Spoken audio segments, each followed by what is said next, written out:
കുടുംബത്തിൽ നിന്ന് ഏകനായി ഇറങ്ങിയതാണ്. മാതാപിതാക്കന്മാർ 2 വർഷം കഴിഞ്ഞാണ് വന്നത്. ഏകനായി ഇറങ്ങി വളരെ ശോധനകളുണ്ട്. വീട്ടിലറിയാതെ പോയി സ്നാനപ്പെട്ടു. ഒരു മുളഞ്ചിരി വെട്ടി എന്നെ പിതാവ് തല്ലി എന്നെ. അന്ന് കാരിച്ചാൽ രാഘവപ്പള്ളിയിൽ കാര്യമായി നിൽക്കുന്ന കുടുംബമാണ്. അതെനിക്ക് കൂടുതൽ പ്രചോദനം നൽകി. 2 വർഷം കഴിഞ്ഞപ്പോൾ മാതാപിതാക്കന്മാർ ദൈവസന്നിധിയിൽ വന്നു. എനിക്കൊരു സന്തോഷ വാർത്ത ഉള്ളത്, എന്റെ പിതാവിന് 6 മക്കളാണ്. അതിൽ ഞാൻ രണ്ടാമനാണ്. 6 പേരും രക്ഷിക്കപ്പെട്ട് ദൈവഭാഗത്ത് വന്നു. 6 പേരുടെ മക്കളും വന്നു.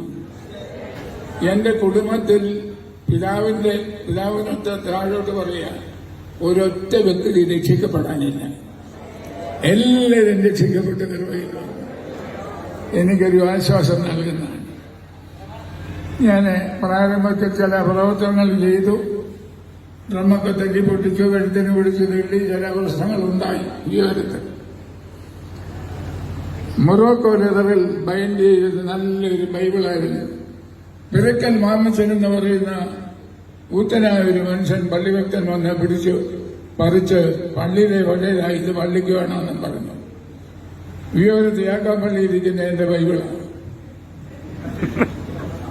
എന്നാൽ ഇത് കണ്ടുകൊണ്ടിരുന്ന ഒരു യാക്കോക്കാരെ വീട്ടിലേക്ക് വിളിച്ചു.